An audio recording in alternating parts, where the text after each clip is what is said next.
All right, ladies and gentlemen, this is going to be a freaking awesome live. I got a guy I'm bringing in. Give me 1 second. We're going to get this set up. Yeah. Here we go. 8 o'clock at the field. We're going to have a special guest join momentarily. Oh, he's already in. Oh, my man. Here he is. Shit. I owe you an apologies, bro. I'm sorry. Oh, why?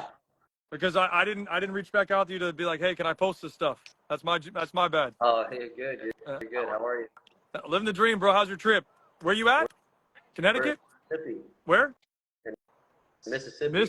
Mississippi, even better. So Yeah. let me give you an introduction first, because we got a bunch of people in here, so they need to know what's going on. So, guys, just to let you know, this is one of the best, if not the best, college coaches in the business. His name is Coach Saif Al-Safir. Coaches at Dalton State College, and is an absolute beast of a coach. So, we wanted to come on and kind of share some details about what it's like to play at the next level. And he's got a lot more experience at the college game than I do in terms of being a coach. So, is there any introduction you want to throw in there before we kind of, you kind of talk about it? Oh, just that. Yeah, I've known Kyle. First of all, he's way too kind. Can you hear me clear? Is that okay? I can. No, I can. I'm just outside, so there's a lot of noise going on. Yeah, That's all. yeah. No worries. So yeah, he's way too kind. But yeah, I've known Kyle for years, and started back when I was down in Tampa at a small private school down there, and have been at Dalton State for this is my 5th season now at Dalton State. So yeah, but known him for many years. He's doing a great job. Appreciate his disposition on trying to develop players and share his passion in the game. So I'm just happy to know you and happy to be useful. It's true. Yeah. And, not many people are willing to do what you do in terms of like helping educate what it actually looks like. So, and it's funny because you and me were talking on text, and I'm like, people don't get what it's really like to play at the next level. It's the argument I have every single day with parents and people that think they know and they don't know. And like, for example, the post that I shared that you were talking about, the dribbling aspect, and people are like, oh, you're taking away kids' freedom to dribble. No, it's not about taking away kids' freedom to dribble, but there's a time and a place, obviously, and hey, there we go. You got a college coach on live. That's funny. But yeah. So if you could kind of expand on it, like if you don't mind, just touching base, what next level looks like, what the games look like, the environment looks like. Your environment would be great, and just kind of share and harp on like what it really looks like, because people don't know and they don't get it. Sorry, deal with away stuff. The question one more time. Like that video that I posted about you talking about dribbling, and you're gonna get cracked, and they take the ball. It's impressive. Like a lot of people are saying, oh, well, then you're telling people they can't dribble. No, there's a time and a place to dribble. The sound bite was, if you dribble or over dribble, you dribble in the wrong spot, you're gonna get cracked. Yeah.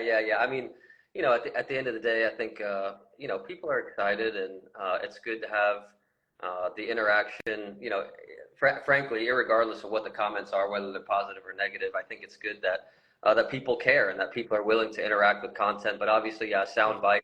I think the point that you made in your text was something about over dribbling, and I think that's the point, right? Is that if you're over dribbling, and what might be a description of that might be trying to use your feet to get out of a situation where maybe you should be using your brain.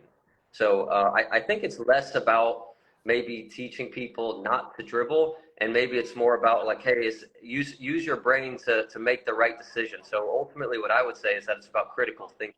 And I think that, obviously the ball moves faster than anybody can move itself. So what can you do with your brain? And certainly your brain fires a lot faster than your feet will. So what can you do with your brain? And is this a correct moment to be dribbling, or is it not? And these are the types of decisions that people need to make. So when they're arbitrarily dribbling, it's less about the dribbling and it's more about the lack of critical thinking of why they're dribbling.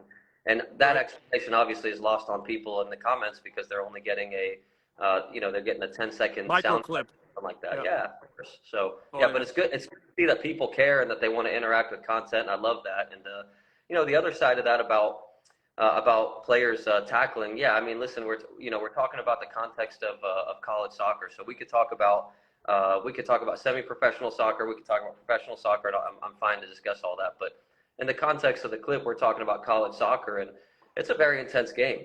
And, when you're playing at the youth levels, you're often playing against people your age or within a year of you, or maybe even a year and a half.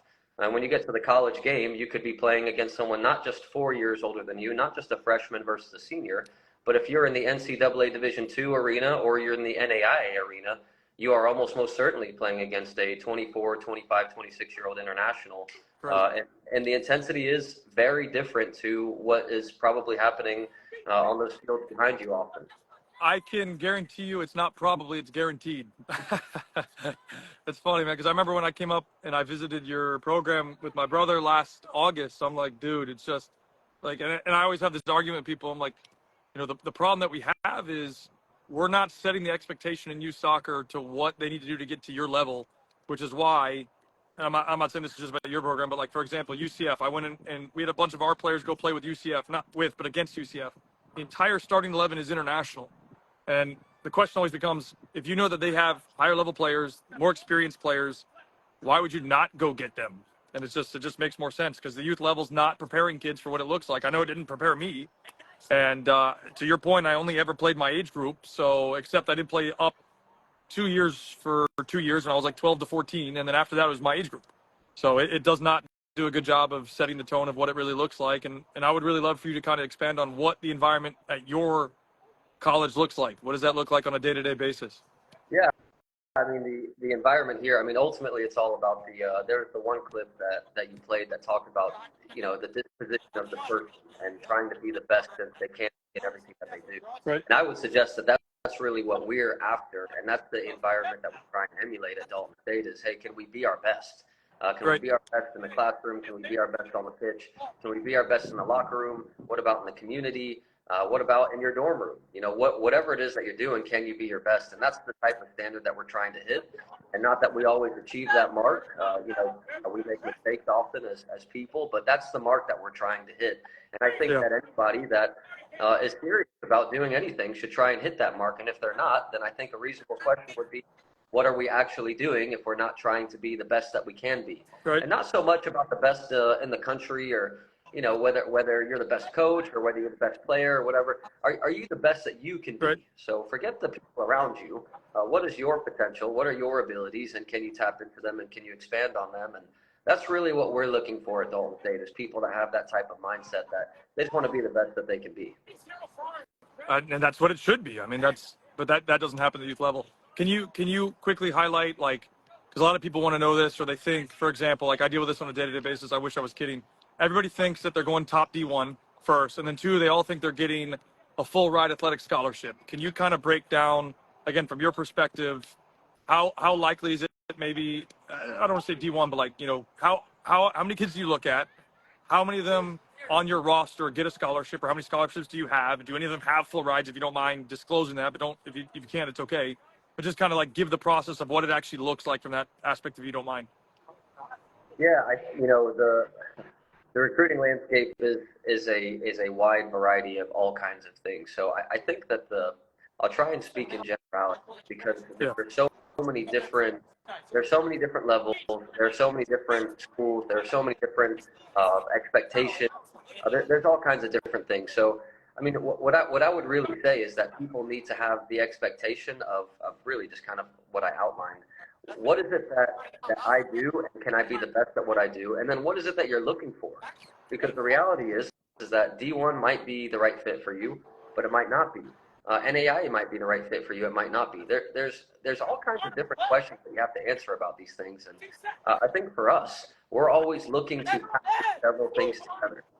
And people in their mind, they're not usually having a more nuanced conversation about things like this. Or about things in general. And I think that they need to get in their minds that we need to be nuanced about our approach. And I'll give you an example just so we're not talking just in generalities. So if we're looking at a player, and let's say that this particular player is American. So this particular player is American, so they might have access to funds academically. So they might have access to to funds through the state that they live in. So Florida might have a grant, right? They might have a grant there, like Florida Bright Futures, that might give them status academically. In Georgia, we have the Georgia Hope Scholarship. So that's one aspect. Well, then if you continue on the academic aspect, that institution might have money available for academic